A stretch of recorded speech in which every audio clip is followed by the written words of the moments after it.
This show is supported by Unicorn Girl, an Apple original podcast.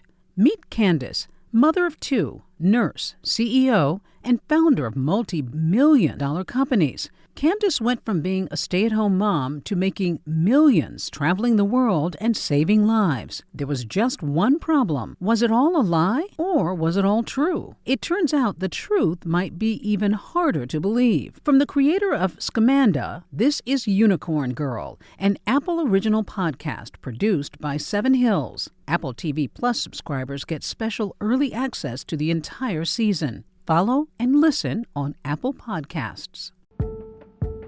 Hey, I'm Brad Mielke. I'm a reporter at ABC News. I host our daily news podcast, Start Here.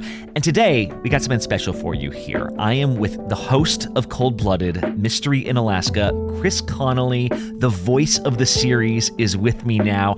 And like many of you, I've been an avid listener of this series. So I want to ask Chris some of my burning questions about what makes this story's many twists and turns. Chris, thank you so much for being here to dig a bit deeper with us. I'm honored for the opportunity, Brad. Thanks for asking. I mean, it's just an amazing series. So here's what I'm always curious about, by the way, with these sort of true crime stories. How do you get brought into this story, Chris? And what did you think as you were first kind of digging into it? Well, sometimes people assume that it's been my idea to do this story. And I always say, pitching a true crime story to the folks at 2020 or to the folks at ABC Audio is like calling up Toyota and saying, I have an idea for a car. They're way ahead of us. And so I think because I'm on the West Coast, it was thought as being appropriate that I go up to Alaska and talk to the people up there. I think what I thought about Alaska is what a lot of people think about Alaska. It's a fascinating place, and a lot of really interesting stories emanate from there. Yeah, can we talk a little bit more about Ketchikan, Alaska? Because I think it really does become kind of a character in this story. Like, it's so crucial to understanding how this all played out the way it did. So you've been up there, in Ketchikan specifically, right? I mean, just what's it like to look around? Well, we were there in the summer months, right? I mean, we were there for a week when the cruise ships were stopping by. Ketchikan is the first city if you're taking an Alaskan cruise from Vancouver or Seattle. And if you do, it's in between, I think, April and October, and the sun's out. There are lots of places to walk around and do some shopping if you want. Plus, you see the beautiful wildlife, the birds, the seals, the incredible landscapes. And so it's a remarkable thing. Like, I went to cover this story like I was going to be in the Iditarod, with the clothes I wore, and I was doing most of my work in a down vest and a button-down shirt. I was reading at 10:30 at night and 5 in the morning outside, okay? But the people we met in Ketchikan, one of the things I think they wanted to impress upon us was, don't be misled by what this weather this time of year is like. This is a tale of two cities, Ketchikan. This is what it's like April to October. Lots of new people coming to town for a little while. Lots of activity around the cruise ships. Lots of business being transacted. When things get cold and dark, Ketchikan is a different place. It can be hard on people who aren't used to what the weather can do to your spirit and do to your overall attitude. And they wanted to make sure that even as we were admiring the landscapes and the nature and the conviviality, it was not always like that. And so in that respects, Ketchikan plays a double role in this particular story. Do you think this could have unfolded somewhere else? Or I guess, do you think the uniqueness of this place affected the actual events, the actual investigation into Dr. Garcia's death? I think it might have been, in a sense. There was that contrast between the conviviality that that Dr. Eric Garcia was able to experience with the people up there, and the isolation of that beautiful home that he had. He had the most remarkable views. He could look out all over this landscape and see just amazing things. But it was a big house, and he lived there alone. And a lot of people commented to us on what that must have been like. In particular, Dr. Garcia's brother Saul talked about what he felt like as the isolation and loneliness in that house. So in that sense, and in the sense of, as some of the police told us in this case, it's not so unusual for them to do a welfare check on a man in his late 50s in his house in late March and find someone deceased. That's not so out of the ordinary. That's the kind of thing that it seems like has happened in the past. And maybe that's unique to a place like Ketchikan. What I appreciate about you as a reporter, by the way, Chris, is you had this huge breadth of interests and coverage. Like, you've covered the entertainment industry for years. You've covered so many criminal cases. Were there parallels to other stories that you've covered? I guess, in what ways did this seem universal? In what ways was this specific? I mean, from the very beginning, it's a mystery. What happened to Dr. Garcia? In a way, I've done true crime for a number of years. At MTV, we did Mia Zapata's passing. She was a musician in the Seattle scene. Her murder later solved by DNA. Certainly was covering Tupac Shakur's murder. We went to Las Vegas when he was still in the hospital, trying to figure that out. I think what made this unique in my experience was the crime scene itself. It was so unusual. It was so mysterious. There were so many things there that didn't seem to make sense. It was a puzzle that investigators had to solve. And I'm one of the people who, I'm listening to episode 1 being like, you guys got to take this 911 caller more seriously. Like, this person is someone saying, I know this guy, he probably killed himself, or like, I'm starting to get nervous. That ends up being the voice of a man convicted of his murder. But so I guess I'm like trying to wonder, like, what do you make of the initial decisions from police and how that kind of, those early decisions all affected what happened next? Well, that's the thing that's fascinating about this case, too, is that so many things happen at the beginning. So many things take place that you hear about in our first episode that will take on a totally different cast as you learn what's actually taken place. People's motivations, people's feelings, what they seem to be on first glance turn out to be something totally different. In a general sense, the thing that struck me about how the investigation proceeded was, at every step, law enforcement and investigators did not take any leaps. They wanted to go very deliberately and not assume anything, okay? Okay, here is Dr. Garcia deceased on his couch. Could it be natural causes? Could it be something he did to himself? Could it be some other thing? Also, now, a lot of his valuables are no longer in the house. Could he have given them away? Could they have, left for some other reason? Any attempt to link all these things together at the outset, police officers and investigators resisted. Go one step at a time, see where the evidence leads you, and then if it turns out that there is a connection between the things we're seeing, those connections will reveal themselves in time.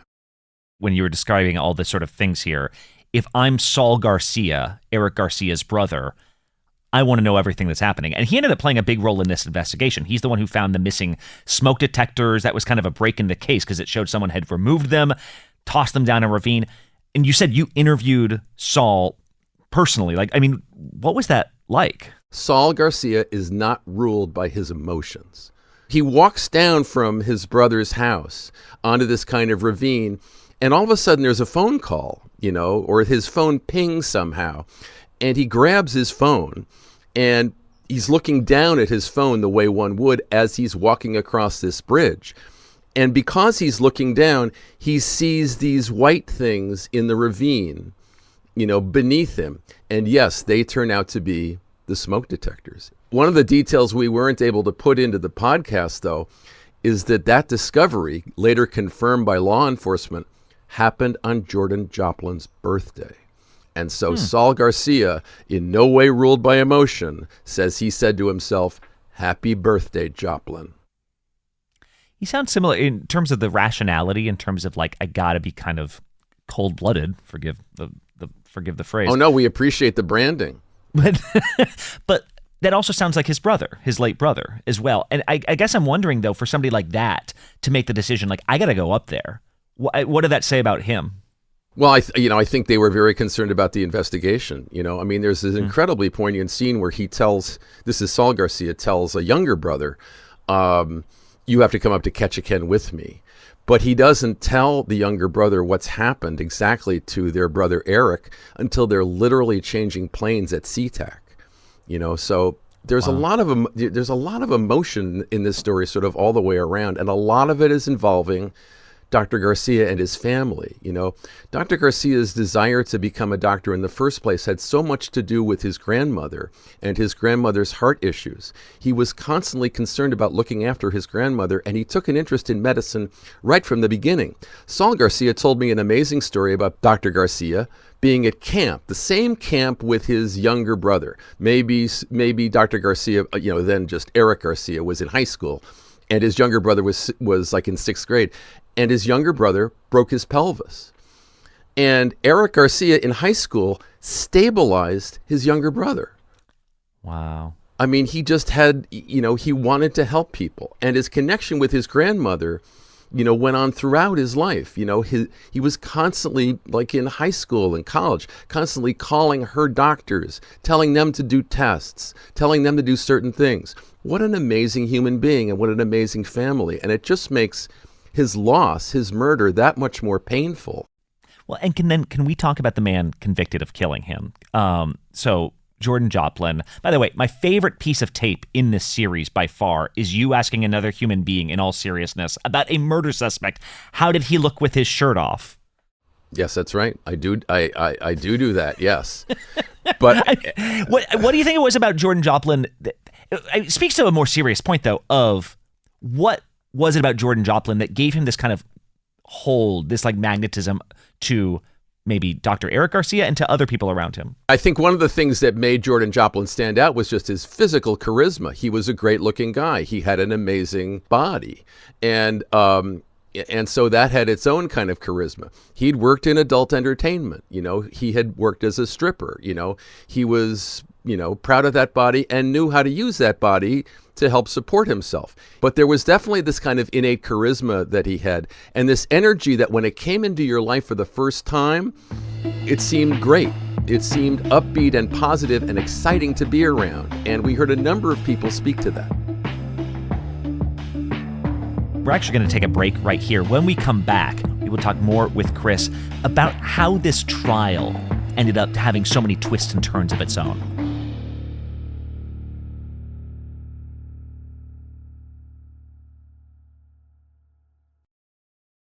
This show is supported by Unicorn Girl, an Apple original podcast.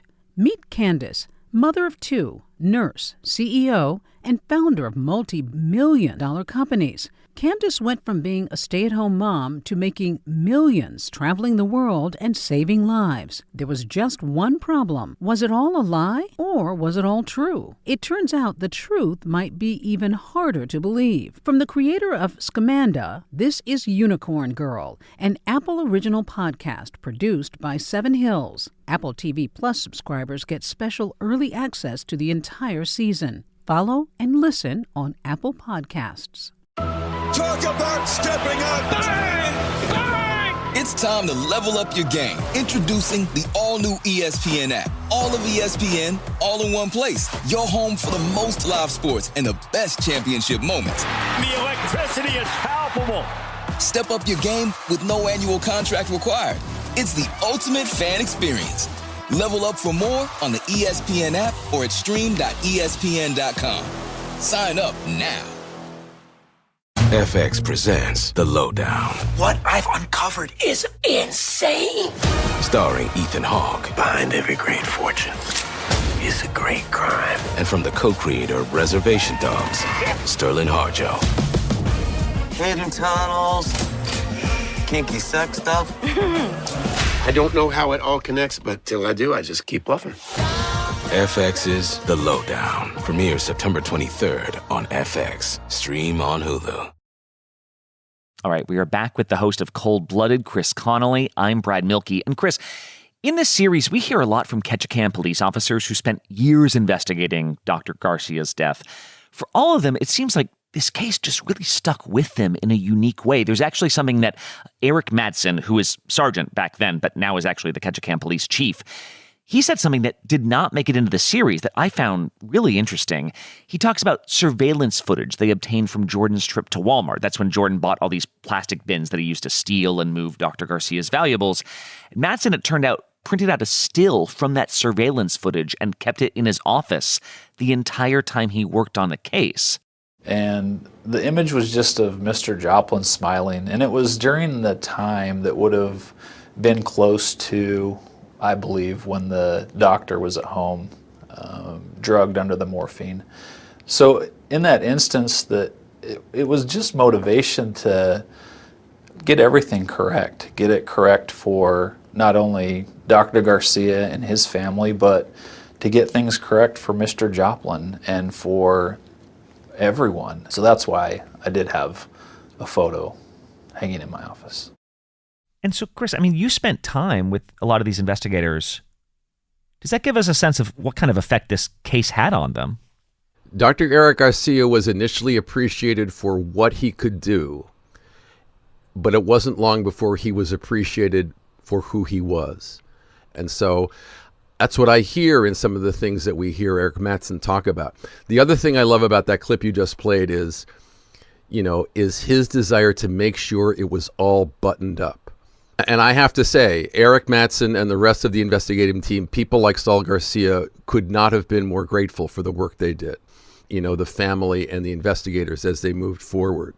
There was great affection and appreciation between the two groups. And I think for just that reason, the incredible contrast between the smiling Jordan Joplin and that 9-second tape of Dr. Garcia gasping for breath on his deathbed, it is horrifying to contemplate.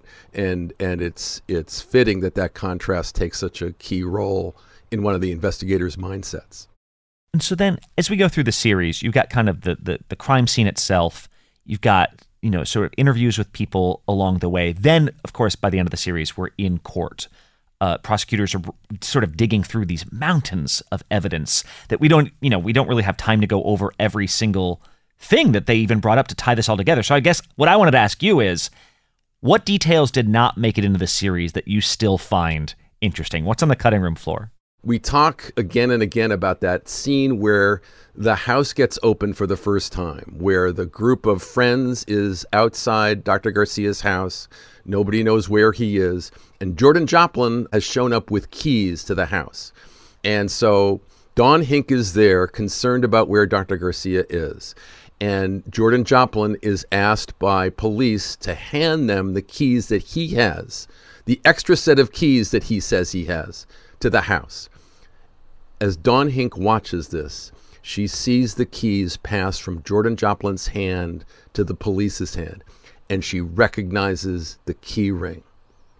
It's a gift that she gave Dr. Garcia that she bought on her honeymoon. There is no way that's an extra set of keys. He would never have given that away. Oh, like those are his keys, not the spare set. Exactly. And at that moment, her heart goes through the floor. In that moment, she knows something terrible has happened. Wow. Hey, can we also talk about the part that shocked me the most about this whole trial was that Jordan Joplin testified, that they put him on the stand, and he has to admit that he's lied to people many different times. And prosecution this whole time is poking holes in his testimony. What did you make of that? The whole scene with him, because I found that tape so compelling. After he wrote the Star Wars movies, Lawrence Kasdan wrote a movie called Body Heat. And there's a moment in Body Heat where Ted Danson is trying to commit arson, and Mickey Rourke's character is trying to advise him about it. And I'll clean this up for the purposes of our podcast.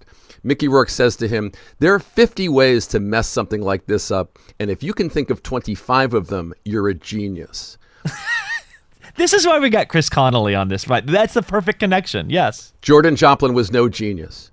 Jordan Joplin was not a strategist. Jordan Joplin was not a master criminal. He was improvisatory. He was a chameleon. He would change from moment to moment to deceive in that moment and then worry about the next moment after that. So at no point, it seems, did he have a complete and detailed story in his mind to present to authorities or even to present to his own lawyer in court. He went up there, he backtracked, he changed his answers. He was, I think you could say he was seen by the jury as an unreliable witness, even as he was on trial for his life. And that kind of typifies what many people say about him. He was charismatic, but he was a deceiver. It's interesting you say that because I found myself wondering, this is a story about really calculated murder, disguised as a suicide in just the vast Alaskan night. But it's also in some ways a story about love and loneliness. Do those around Jordan Joplin think this was all opportunistic, that he had a plan the moment he went up there, like he knew what he was going to do? Or does he sort of go moment to moment? I don't know. Did you get a sense from people who knew him? You know, the sense that I got that came stronger was slightly different. And it was the sense that I got from people who knew Dr. Garcia. And it was what they felt Jordan Joplin's, mindset was. Even Saul Garcia said, why kill the golden goose? I think that's the question everybody kind of has. Right. And it's amazing that Saul Garcia phrased it that way, I thought. Why kill the man who is funding your lifestyle, who paid $10,000 for your down payment, who's given you all this money and goods? Why take this guy out? Why kill this man?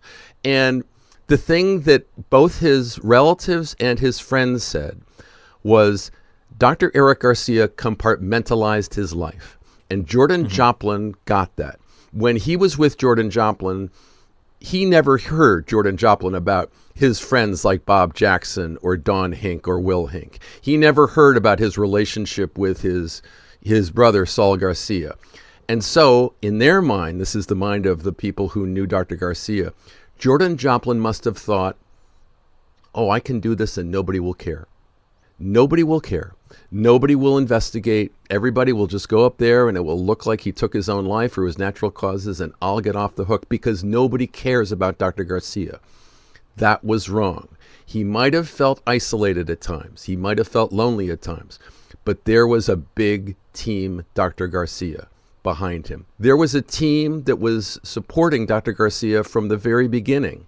And they were heard from, and they played a huge part in the fact that Jordan Joplin went to jail. Well, and in fact, not just went to jail, but for how long he went to jail, too, because Saul Garcia, Eric's brother, also gave a victim impact statement at Jordan's sentencing. We actually have a clip of that.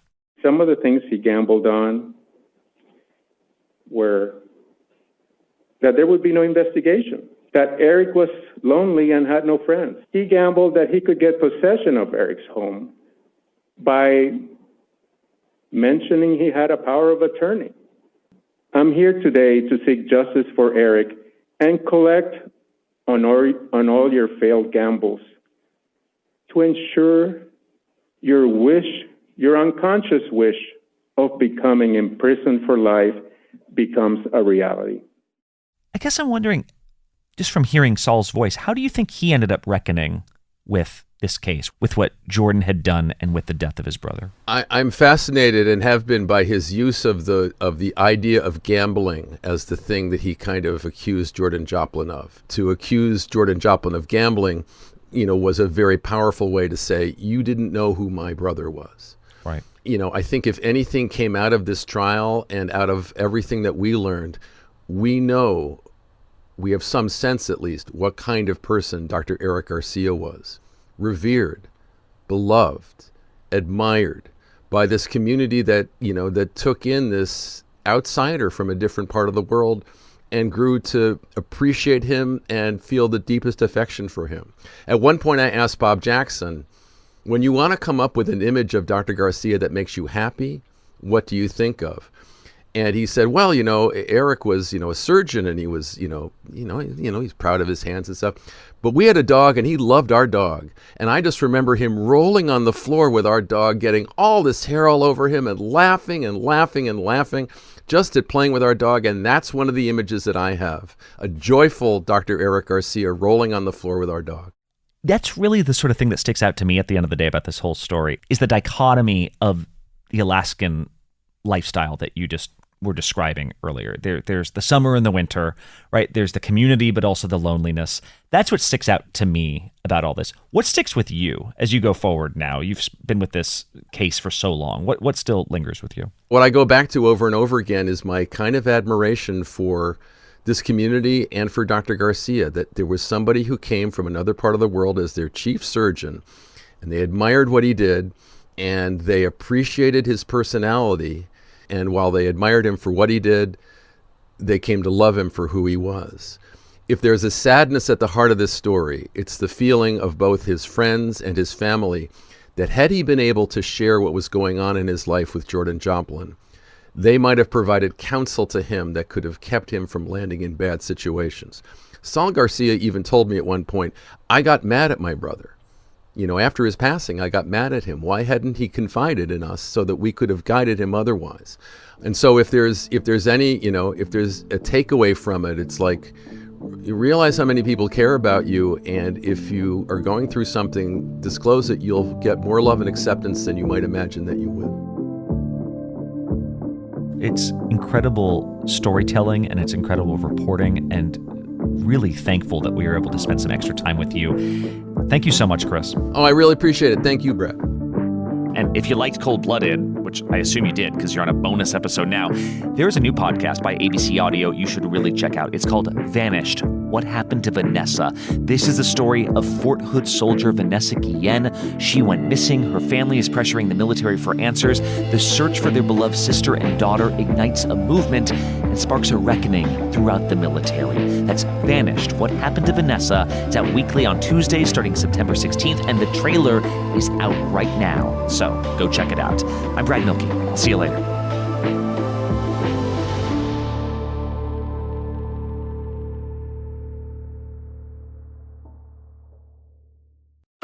Talk about stepping up. Bang! Bang! It's time to level up your game. Introducing the all-new ESPN app. All of ESPN, all in one place. Your home for the most live sports and the best championship moments. The electricity is palpable. Step up your game with no annual contract required. It's the ultimate fan experience. Level up for more on the ESPN app or at stream.espn.com. Sign up now. For the first time ever, you can get all of ESPN in the new ESPN app, along with Disney Plus and Hulu, with one incredible offer. The most live sports, biggest blockbusters, and most talked about shows. Get it all in one bundle for $29.99 a month for 12 months. Visit Disney Plus Hulu ESPNBundle.com for details. Ad-supported plan auto renews at regular price. Currently $35.99 a month, subject to change. Unless canceled. Ends 1/5/26. Terms apply.